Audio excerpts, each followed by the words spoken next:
Panorama group, जो सोचता है वो करता है। एक शेर है कि जब तक बिका न था कोई मोल न था, आपने खरीद कर हमें अनमोल कर दिया। बिहार की राजनीति में भी इसी तरह की बातें देखने को मिल रही हैं और लगातार जो रिश्ते एक लंबे समय से चल रहे थे, उस रिश्ते में दरार आता हुआ देख करके कहीं ना कहीं ये बात अब कही जाने लगी थी कि लंबे समय से चल रही दोस्ती जो है आरजेडी और कांग्रेस की, वो अब रहने वाली नहीं है। इस बात को लेकर के कहीं ना कहीं एक बात तो साफ साफ नज़र आ रही है कि अब ये पूरी कहानी एक अलग दिशा में मोड़ लेती हुई दिखाई दे रही है। जिस तरह से दिल्ली में लगातार कहा यह जा रहा है, जो हमारे सूत्र बता रहे हैं कि बैठक का दौर जारी है और एक तरफ जहां इंडिया गठबंधन जो कि महागठबंधन है, सीट बंटवारे को लेकर के बिहार में बड़ा पेंच फंसा हुआ है। कई दलों के बीच कई दिनों से बातचीत भी बंद है और ये बातचीत अब तेजस्वी यादव के पहल पर शुरू हुई है। तेजस्वी यादव ने कांग्रेस के शीर्ष नेताओं से बातचीत किया है और उसके बाद ये बात पहुंची है राहुल गांधी तक। राहुल गांधी ने जिस तरह से आरजेडी ने बिना सीट शेयरिंग के समझौता किए सिंबल बांटना शुरू कर दिया था, उस पर काफ़ी नाराज़गी जाहिर की है और ये नाराज़गी अब देखने को भी मिल रही है। आपको बता दें कि राहुल गांधी ने कहीं ना कहीं, ये जो जानकारी मिल रही है उसके अनुसार, आरजेडी को हड़काया है और हड़काने का नतीजा ये हुआ है कि एक बार फिर से बैकफुट पर आ गई है राष्ट्रीय जनता दल। दोनों दलों के बीच कई दिनों से बंद हुई बातचीत जब शुरू हुई तो आरजेडी और कांग्रेस के बीच कई अहम बैठकें हुई, जिसमें सीटों को लेकर के चर्चा भी हुई।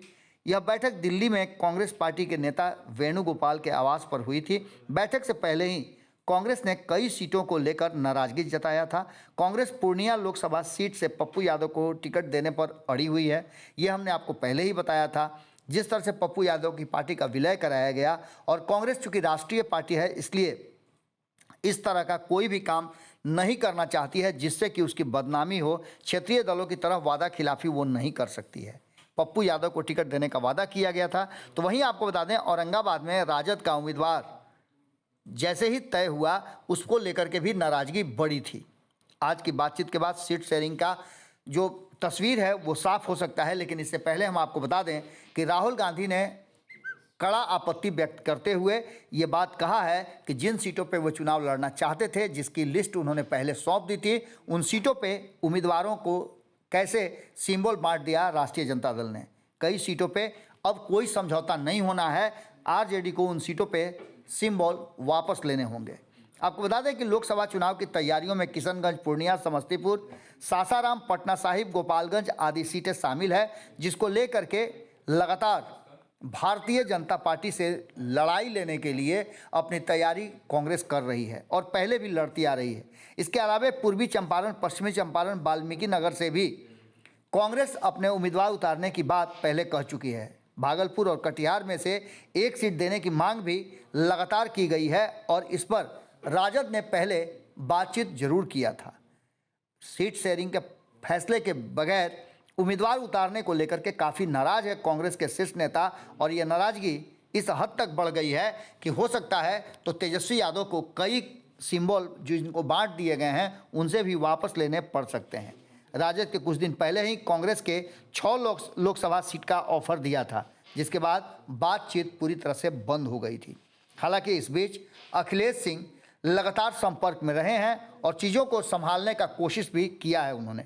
इसके अलावा आपको बता दें कि जिस तरह से जो सूत्र बता रहे हैं उसके अनुसार राजद बेगूसराय और काराकट सीट नहीं छोड़ना चाहती है। हालांकि कटिहार सीट कांग्रेस को देने के लिए तैयार हो गई है। कांग्रेस के कन्हैया कुमार के लिए बेगूसराय की लोकसभा सीट राजद से मांगी थी, जबकि काराकट से मीरा कुमार के बेटे को चुनाव लड़ाना चाहती थी, लेकिन ये समझौता और मामला नहीं सलट पाया। अब ऐसी स्थिति में आप समझ सकते हैं कि मामला गंभीर हो गया है और आज अंतिम दौर की बातचीत जो है वो मल्लिकार्जुन खड़गे के साथ होनी है। अब देखना दिलचस्प होगा कि मुकुल वासनिक के आवास पर होने वाली ये बैठक कितना सफल होती है। जानकार बता रहे हैं कि कहीं ना कहीं ये पेंच फंस गया है और अगर ये पेंच नहीं सुलझता है तो ऐसी स्थिति में या तो कांग्रेस अलग से चुनाव लड़ेगी या फिर राष्ट्रीय जनता दल को अपने दिए गए सिंबल को वापस लेना होगा, किनसे सिंबल वापस होगा और किनको किनको झटका लगेगा, ये देखना बड़ा ही दिलचस्प होगा। इंतजार कीजिए, 24 घंटे हम लगातार बता रहे हैं कि बहुत कुछ बताएगा और दिखाएगा। पनोरमा ग्रुप, जो सोचता है वो करता है। अगर ये वीडियो पसंद आई और वह बिहार के राजनीति और बिहारियत से सरोकार रखेनी तो सब्सक्राइब बटन दबा के चैनल के सब्सक्राइब कर ली। ओजे एगो घंटी बा, ओकरा बटन दबा देला से कुल सटीक और मारक खबर रुआ मुफ्त में मिल जाई। अगर रुआ पत्रकारिता के हमनी के नया प्रयोग में सहयोग कर चाहतानी तो ज्वाइन बटन दबा दी। पेटीएम नंबर नोट कर ली 9386816700। धन्यवाद।